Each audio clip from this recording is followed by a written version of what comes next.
ትወዳላችሁ መንከራተት ሴቶች በጣም ነው የምትወዱት።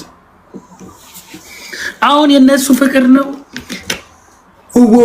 ወው እያለ ካሜራ ላይ ይውላል። እሱ መስታወት ላይ እንደዚህ ከንፈሬን አትወጭ የኔ ከንፈር አንደኛ ነው የሚል ወንድ ነው። አሁን ይሄ ባል ነው ቲክታክ ላይ ቁጭ ብሎ እንደዚህ ከንፈሬ በጣም ያምራል እያለ የሚውል ወንድ ነው ወይስ እናቶች የሚረዳ ወንድ ነው? እንደዚህ ሚስቱን በኩራት የሚያንቀባር ወንድ ነው ወንድ? እስኪ ተናገሩ። ታብታብ አድርጉ ደግሞ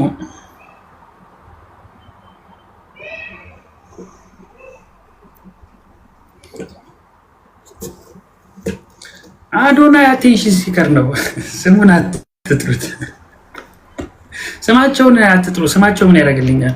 ግን አሁን የእነሱ የእውነት ፍቅር ነው ትላላችሁ? የሚዘልቅ ይመስላችኋል? ሚዲያ ላይ እንደዚህ መጃጃ። ቀጣይ ቲክቶክ አዋርድ አልፈልግም አለ። ከ3 ወር በፊት እኮ ቲክቶክ አዋርድን ስለማሸንፍ አልጋውን እንደዚህ አድርጉልኝ፣ ቁምሳጥኑን በዚህ ጋር ስሩልኝ ምናምን ሲል ነበር። ከ3 ወር በፊት ሪል ስቴቶች ስለማሸንፍ እንደዚህ አድርጉልኝ ሲል ነበር።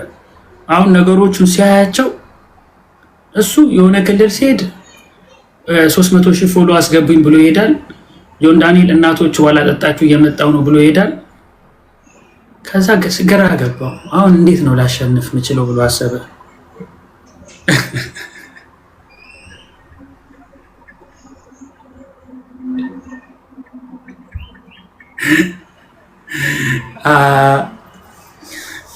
እኔ የምትሳደቡ ሰዎች ስድብ እዛ ለምዳችሁ ነው አይደለ? ከጃኒ ማታም ስትሰርበኝ ነበር እሷ። አሁን እኔ ጃኒ ሰድቢያት አላውቅም፣ ሴት ልጅ ናት። ማታ መጣ አፏን ከፈተች። የምሬን ነው። ማታ መጣውን አፏን ተኝተው ጃኒ አዶናይም ተኝተው ማታ እኔ እዚህ ሰድቡኝ ነበር በኮሜንት ያመሹት። ተኝተው ሲሰርቡኝ በኮሜንት አብረው ተኝተው ነው መቼ የሚሆኑት። በኮሜንት ሲሰርቡኝ ነገርኩት ለአዶናይ። አሁን እንደው ግራ ቢገባ ነው እንጂ ጃኒን ሴት ብለህ ይዘህ ትተኛለህ አልኩት። ሌሊት 9 ሰዓት ተኩል በኢትዮጵያ ሌሊት 9 ሰዓት ተኩል ጃኒና አዶናይ ተኝተው ሲሰርቡኝ ነው ያመሹት። እኔን ሲያዩ ነው ያመሹት። የምሬን ነው ማርያምን፣ የምሬን ነው። ቀልድ መስሏችሁ ነው? ሲሰርቡኝ ነበር። ምን አገባ ምናምን ይሉኛል። እኔ እንዲንከባከባት ምናምን ፈልጋለሁ። በየቦታው እየወሰደ ቁጭ ብድግ እንዲያሰራት አልፈልግም። ለምን ቁጭ ብድግ ያሰራታል? እሱ ውስጥ ይንቦራጨቃል፣ እሷ ቁጭ ብድግ ትሰራለች። ነውር አይደል እንዴ? ጃኒ በስንቱ ተሰቃየች።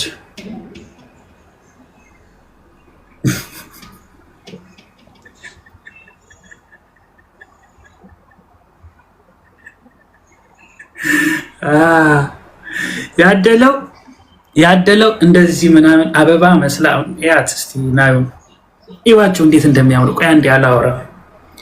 ምንድነው የሚመለኩልኝ? አያምሩ? አስተያየታቸውን ይዩት።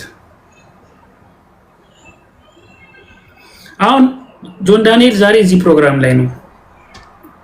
አሁን ከ5 ወር ከ3 ወር በኋላ ደግሞ መንግስት ይሸልመዋል። በመንግስት ደረጃ ደግሞ በቢሮ ተጠርቶ ይሸለማል። ታያላችሁ።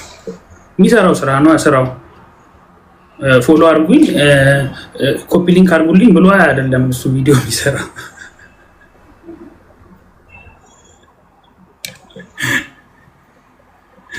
ይዋቸው ግን አያምርም? የምሬን ነው። አትቅኑ እስቲ። እኔ ሰፖርት አድርጓለሁ ጆን ዳንኤል። እውነት ህፃናቶች ቀን በቀን ንጹህ ውሃ እንዲጠጡ እኮ ያደረገ እኮ ነው። ማንንም አላጣጣልኩም፣ ስም አልጠሩም። ጆን ዳንኤል ዛሬ ሳይን አረገ። ከኔዮ ጋር ያየሁት ነገር ናቹራል የሆነ ነገር መሬት ላይ የሚኖሩ ሰዎች የሚያደርጉትን ነገር ነው ያየሁት እንጂ ፌክ የሆነ ፖርትሬት የሆነ የለም። እንትን ድራማ አይደለም የተሸጠልኝ። ዛሬ ያየኋቸው ሁለቱን ሳያቸው ደስ ይላሉ። ኔዮ በጣም ታምራለች፣ በጣም ታምራለች። ይሄንን ኦፌንድ ካረገሽ ሂጂ ውሃ ጠጭ። ባዘር ካረገሽ በግነሽ ለሆኑ ግለሰቦች በጎንሻል ማለት ነው። ይሄ የግል ኦፒኒየን የሰጠሁት እንደ ማንኛውም ኖርማል ሪሌሽንሽፕ ነው ያየኋቸው። ይሄ የለም ኤክስ ምናምን የለም ፓስት ያላቸው ግን ሪስፔክት የሚደራረጉ የልጇን አባት መታ ሰፖርት አደረገች።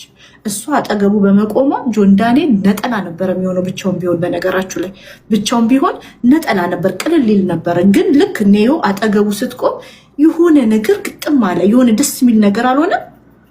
ያምራሉ፣ አንድ ላይ ስታያቸው ያምራሉ። አንድ ላይ ይሁኑ እያልኩኝ አይደለም፣ አንድ ላይ መሆን አለባቸው እያልኩኝ አይደለም። ዳስ የር ህይወት ቾይስ። ግን አጠገቡ ስትቆም የልጁ እናት ጆን ዳንኤል እነዛ ሁሉ ግርግር የሆኑ ጓደኞቹ ተደምረው አንድ ኔውን ያወጡ አብረው ሞገስ ሰጠችው፣ ከፍ አረገችው ብዬ አምናለሁ። አሁን ወንዶች ላይክ የልጆቻችሁን እናት አጠገብ መቆም አብሮ መሆን ምናምን ደስ ይላል፣ ደስ ይላል። አብራ መቆሟን ወድጀዋለሁ። ሙሉ አረገችው ማለት ሪሌሽንሺፕ ሊሆኑም ላይሆኑም ይችላሉ። እንደውም ማጠር ግን ሞገስ ሆነችው። ጌታ ጆን ሞገስ ነው የሆነች። አብራክ ስትቆም ከፍን ያረገች የልጅ እናት እና ጥሩም ደግሞ ምሳሌ የሆነ ሞደርን ሪሌሽንሺፕ የለም። ይሄ ሰፓሬትድ የሆኑ ፓረንቶች ኮኤግዚስት የለም፣ በሰላም መቀጠል እንደሚችሉ ነው። ያ የታደሉ ሰዎች እንደሱ መቀጠል ይችላሉ።